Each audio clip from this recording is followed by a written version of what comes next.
This morning, police in Bay City are still trying to figure out who killed Justy Stilwell. And a warning for you this morning, this may be hard to listen to. His arms and legs found Wednesday. And right now we're waiting on results from autopsy reports. We are out at Board and Brush in Saginaw. We have a hammer, we have a mallet, we have paint. We're going to show you how to turn this into this. We'll be right back. The first time since the Bush versus Gore decision back in the year 2000 that the High Court is at the center of a presidential election once again. And with us is Jonathan Webb, who is the president and CEO. So, Jonathan, thank you so much for being here with us this morning. Oh, it's a pleasure to have you with us. Thank you for joining us this morning. So tell us, what is so special about this new exhibit? I know it's about American farming, but tell us what makes it so special to us. Well, this morning, one man is dead and another is in critical condition after a shooting at the Eastern Market in Detroit. This was on Sunday. Officers directing traffic there after the Detroit Lions game when that shooting happened. Police say a fight broke out around 4:30, but that ended quickly. Oranges? Like a burnt orange. That would look really cute on you. Thanks. I love it. Aw, I appreciate Yeah. it. What a nice little look. Yeah, so it goes to show that they have things for men, they have things for women. So Galentine's really isn't just for the girls. It could be for the guys. Yeah, looks like they Yeah. got some stuff. Right now, details are pretty limited, but we're working to learn what's happening. We're live in Saginaw Township right now. TV5's Lauren Piesco is there. Lauren, good morning. Joining us this morning is Jay Sanborn. So, Jay, thanks for being here with us this morning. Hey, thank you.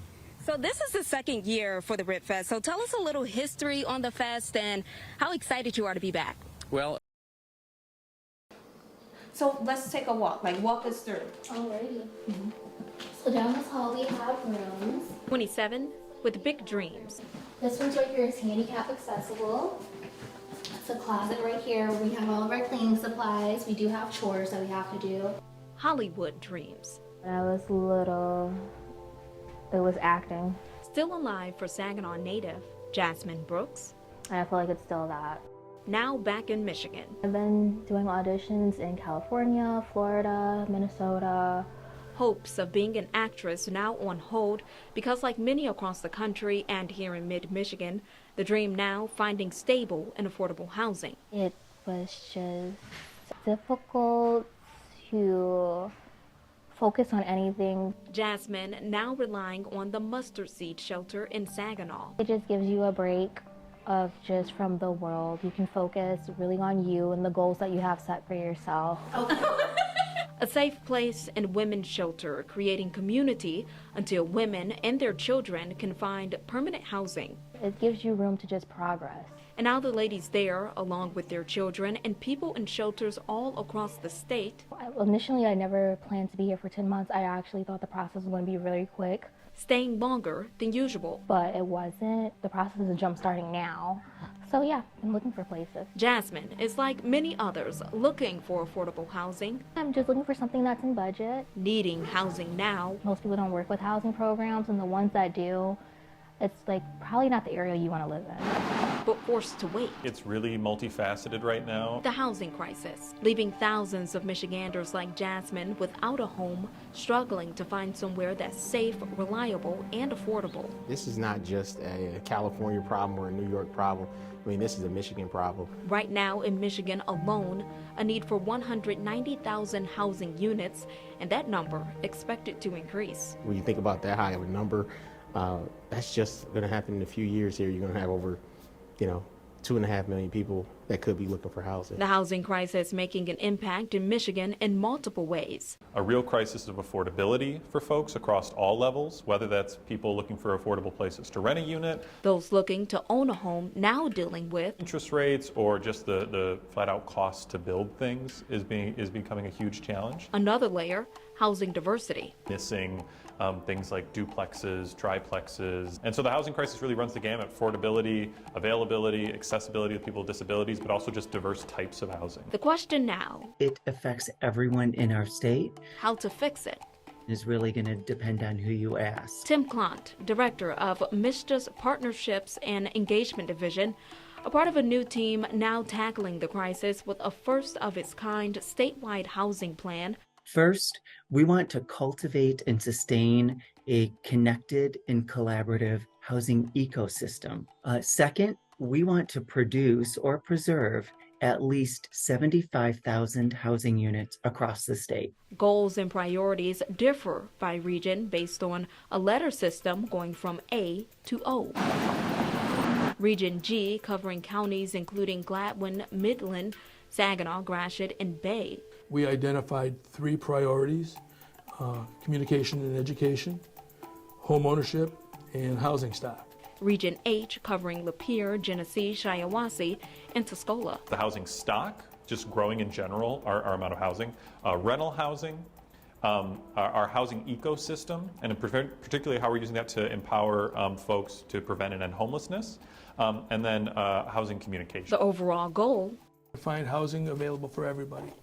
the 5-year housing plan currently on track. We are on track to meet, if not exceed, our goal of 75,000 units.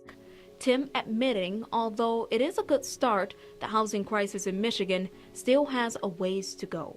Even when we hit that 75,000th unit, our work is certainly not done. So for those like Jasmine still looking, still waiting, still struggling, the fight for affordable, accessible housing continues. Success and just happiness, and I just feel like that comes with focus. There is light at the end of the tunnel. Everything is not the end of the world. Like, it seems like it's the end of the world, but if you really just try to concentrate, Sierra Searcy, you realize it's not. TV5.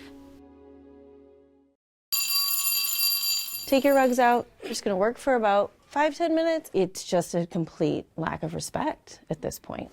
I'm gonna leave this up here. I'm just gonna zoom it in big. When the pandemic hit, it just kind of took us all by storm. Insert for transitions. We'll address significantly more difficult. Just do your best with what you can find. Since the pandemic, The pandemic, just one tipping point for the national and local shortage of teachers, a trend for close to a decade. 2013, 2014, when Michigan was seeing a huge decline. put a sticky note on that page. And for educators, Nadia Rodriguez, Rocks were sent flying and trees were falling. This is my 9th year teaching. Did you do your folded paper? and Kai Bright, This is year number 7, and I'll give you an outline. the reasons vary. The lack of support.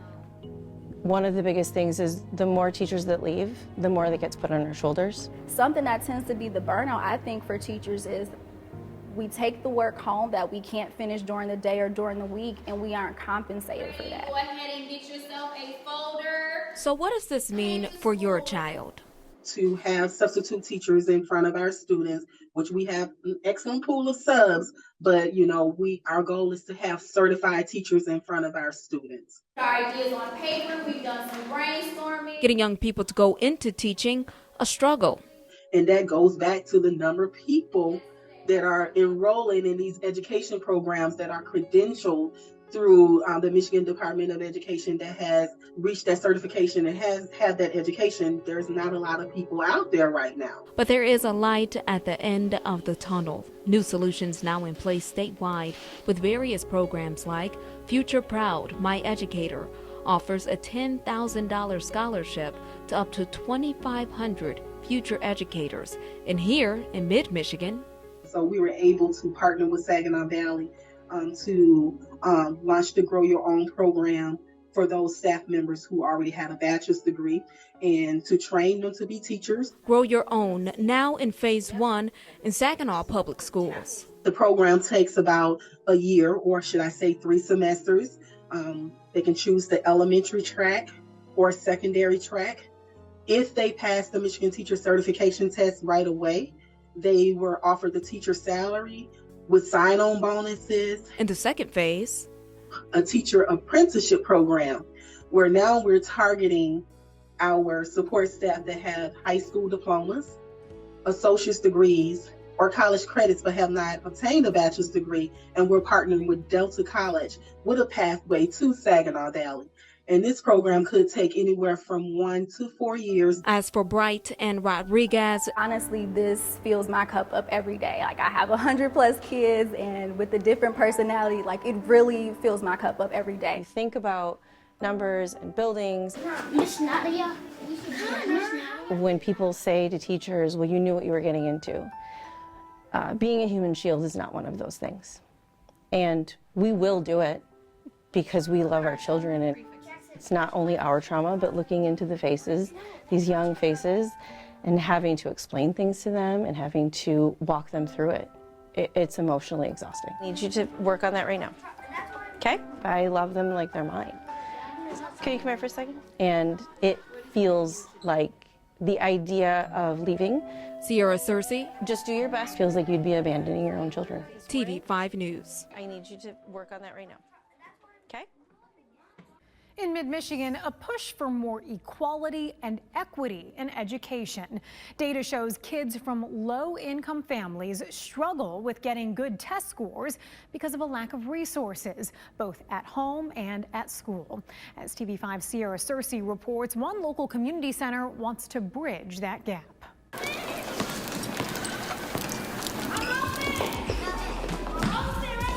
I like basketball, so I just go in the gym and practice. Brianna, Playing basketball, to be honest. Xavier. Yeah. Two of many kids hooping after school at the Nave. Getting my grades up. It's a community center You don't have to hear no noisy stuff, and you just can get your work done faster. where fun Be a leader, stop following people. and educational enrichment meet. I learned a lot from Miss Kanika. Kanika Owen Robinson, So what's going on at the NABE? director of the Nave, We have about 136 enrolled. located in Saginaw. We are sitting just miles away from a school that has the highest indicator of low income with the free reduced lunches. A 2023 U.S. News and World Report shows 62% of kids in Saginaw Public Schools economically disadvantaged for the 2021-2022 school year. 62% of kids in that same district also minorities. And then in addition to that, we're in the lowest 50% across the state in terms of test scores. They got educational games. Tests are snapshots, Somebody want to help him log on? and tests don't tell everything. Dr. Craig Douglas, a retired educator, Children that come from areas of high poverty, in general, have lower test scores than other children do. the reasons why vary. Either one or both parents working odd shifts. Internet access may be limited. Sometimes they're limited in terms of what kind of vocabulary they acquire, either before they enter school or even as they enter school. Or maybe the parents aren't too familiar with how to maneuver through the internet. This is where we're bridging the gap. The NABE steps in with a computer lab. And it helps me work on my math, my English, my science, and my social studies. A reading room. We focus a lot on literacy and academic enrichment. A STEM room. We talked about gases and reactions. An esports gaming. Home of our game room. We want to expose the young people to these opportunities. You utilize this area. We know there's scholarships out there now. I'm definitely seeing a difference that we are making in the lives of those children.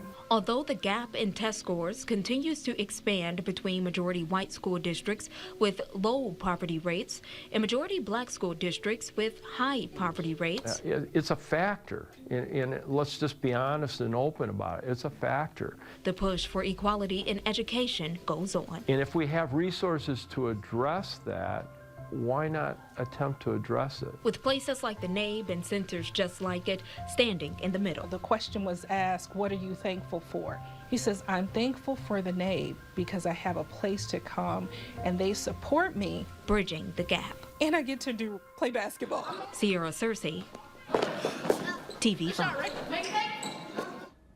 The NABE After School program is on Russell Street in Saginaw and is open from 2 to 7. You can also get educational resources at the Boys and Girls Club of Greater Flint or the Learning Express Library at Genesee County Libraries that can help with ACT and SAT test prep. For links to those resources for your child, go to our website, WNEM.com.